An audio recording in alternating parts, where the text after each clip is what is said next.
Vamos dar um exemplo aqui. Você já foi multado, Fabi? Acho que uma vez, eu acho. Qual foi a multa? Eu tava sem minha habilitação. Falta de porte de documento. Falta de porte de documento. Vamos lá, caiu uma dessa lá na sua mão, o que você faria? Hoje essa infração, ela meio que caiu em desuso, né? Digamos, por conta da documentação. Desde quando entrou aí a era digital, da CNH digital, né? Da dispensa, na verdade, do documento físico, Ronaldo, sendo sincero com você, essa infração não apareceu mais. Porque eu não tenho meu CNH baixado no celular até hoje, no aplicativo. Porque o que acontece, né? Só configura a infração caso o agente não tenha, se você não estiver portando, né? Nem no meio digital, nem no físico, e ele não tenha condições hábeis ali para pesquisar. Mas é muito raro isso acontecer. É muito raro não ter essa forma de consultar. Então, sinceramente... Como é que ele consulta? Então, ele na verdade, assim, existe um sistema próprio, por exemplo, lá em São Paulo, né?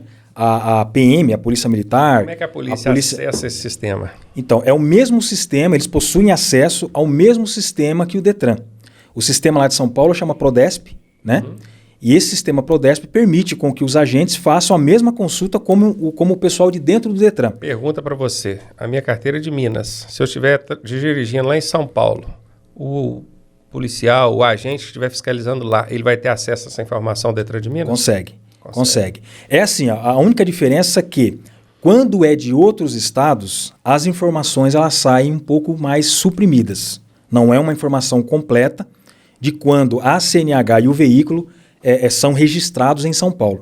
Mas eles possuem o mesmo acesso, eles conseguem verificar a regularidade da sua habilitação, conseguem verificar a regularidade do veículo, se ele está licenciado, se ele não tem alguma restrição, conseguem ver normal. Tá? O sistema... De qualquer lugar do Brasil. De qualquer lugar. Inclusive é o mesmo sistema. Esse sistema Prodesp que o Detran utiliza, ele tem também a base de dados nacional. Então consegue ver tudo. Essa questão também dos cursos que o condutor possui na CNH, consegue ver. O sistema ele é muito bom. Então consegue ver que o cara é habilitado, consegue. Se tem um curso especializado, com transporte especializado. Sim, consegue ver tudo, consegue ver. Então, assim, é muito difícil. E como é que ele acessa isso? Pelo celular dele? É assim, hoje a fiscalização, 90% é de forma eletrônica, né? Tanto para a lavratura de auto de infração, a maioria lá dos órgãos já utilizam, né, o talonário eletrônico, que se chama, e também o policiamento, ele disponibiliza para eles um tablet, uma ferramenta que tem acesso a esse sistema, então esse tablet fica na viatura, eles podem tanto utilizar pela viatura, mas também existe um smartphone por equipe que propiciam que eles, através do mesmo sistema, façam as consultas e também lavrem os autos de infração eletrônico. Não são todos, tá? Nem todo órgão de trânsito tem já o talonário eletrônico implantado. Alguns órgãos ainda fazem a infração de forma manuscrita, né? O talão manual. O Detran de São Paulo, inclusive, começou a implantar agora, né? A Polícia Militar Territorial começou a implantar recentemente o talonário eletrônico. Já a Polícia Rodoviária já é praticamente 100% eletrônico, já não tem mais o manuscrito. Só caso o sistema apresentar algum problema, né? Porque sistema é sistema e ele pode apresentar alguma falha. Aí, eventualmente, eles utilizam o talão manual. Então, o talionário é onde vai lavrar o auto de Isso, exatamente. Hoje é o chamado talonário eletrônico, né? A galera está acostumada a ver o policial, o agente trans lá com aquele talãozinho de papel, vai fazendo as anotações à caneta. Hoje, praticamente, que já foi extinto. Isso aí está caindo por terra. Hoje é tudo eletrônico, né? Na época que eu fui autuada por falta do documento, ele passou rádio. Falou meu CPF, eu não sei lá, meu nome, aí falou, é habilitado assim. Então, ele constatou que eu era habilitado, mas não portava ela naquele momento. E você falou essa falta de porte de documento, que aconteceu com a Fabiana, praticamente deixou de existir essa infração. Por quê? Porque o Código de Trânsito hoje, ele diz que, tendo o agente meios para consultar a regularidade daquele condutor ou daquele veículo, sim, ele não deve lavrar o auto de infração. Exato. Não vai acontecer autuação, consequentemente ele não vai ser multado. A isso, João Paulo, acaba levando o pessoal a afirmar uma coisa imprecisa, que é, hoje não precisa mais portar o documento de habilitação, hoje não precisa mais portar o licenciamento do veículo. Não é verdade. Precisa portar, isso consta no Código de Trânsito Brasileiro como norma, e existe, inclusive, dispositivo infracional para isso, se não me engano, é o 232. Artigo 232 do CTB. 232? Exatamente. Ou seja, existe a punição para falta do porte. Sim. A questão é que hoje, tendo o policial, o agente fiscalizador, como consultar, ele não vai te autuar. E o policial, ele sempre vai consultar. Por que ele vai? Porque eu tô aqui no meu veículo. Aí vamos supor que eu queira dar uma migué. O policial, sabe, eu quero ver a documentação do veículo, licenciamento anual, deixa eu ver. Aí eu sei que eu não paguei, o veículo não está regular, eu falo assim, não, eu não estou portando, não. Aí o que o policial vai fazer? Ele vai me autuar por não portar, mediante a minha declaração? Não vai.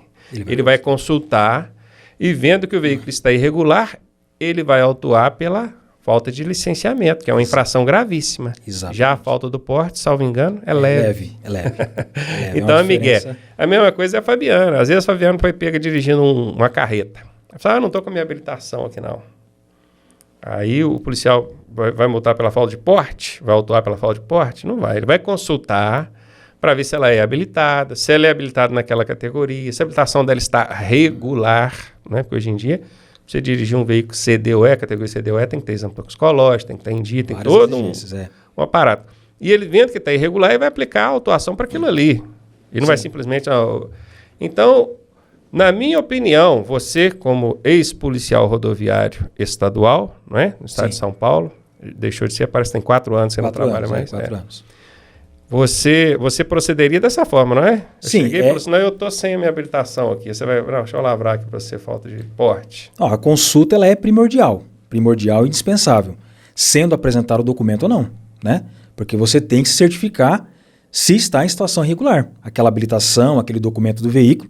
E é exatamente o que você falou. Diante ali da irregularidade, tem que ser aplicada a infração específica, para a qual a situação requer. O exemplo, por exemplo, você citou da Fabi, ela está dirigindo uma carreta e não tem categoria aí. E não está portando o documento. Mas eu consultei, eu vi. Hoje, sendo dispensado o porte, ela não vai ser autuada pelo não porte, mas ela deve ser autuada por dirigir um veículo categoria CNH diferente. E todas aquelas medidas que a gente, né, que é retenção do veículo, apresentar outro condutor e aquelas coisas mais. Então, hoje é assim que deve acontecer na fiscalização.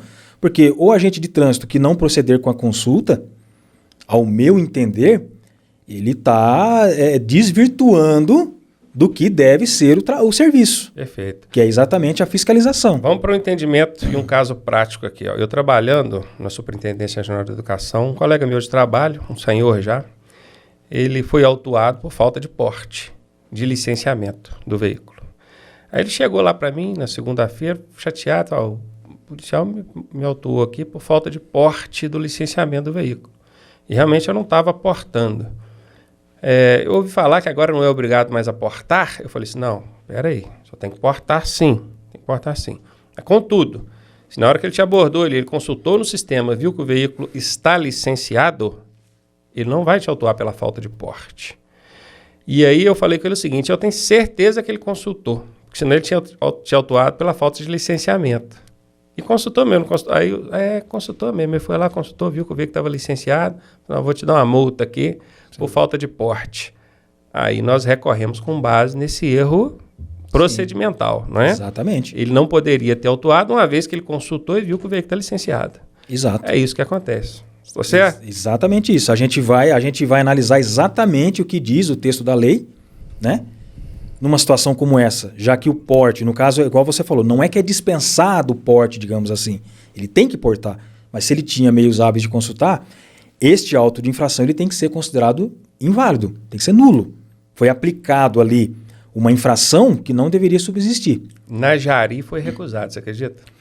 Eu acredito, Ronaldo. Aí eu falei com ele, até o seu Gessé, eu falar o nome dele, tem problema não. Seu Gessé, pega mesmo e manda para o CETRAN agora, que é o estadual, o Conselho Estadual. Aí lá eles acataram. Eu acredito, né? Eu vejo muito isso, né? A gente acompanha muito isso. É algo que para quem às vezes pretende começar nessa área de defesa de condutores, pode ser algo desanimador, né? Frustrante, porque você faz um negócio tecnicamente bem fundamentado. Faz um negócio muito bem feito, praticamente desenhado. A sensação que dá é que eles nem lêem. Que nem lê. Mas eu digo, quem pretende iniciar nessa área não deve deixar de fazer o serviço por conta disso. Não é porque você teve um indeferimento na defesa, você teve um indeferimento na Jari, que você, não vou me mexer com isso. Não, você tem que continuar.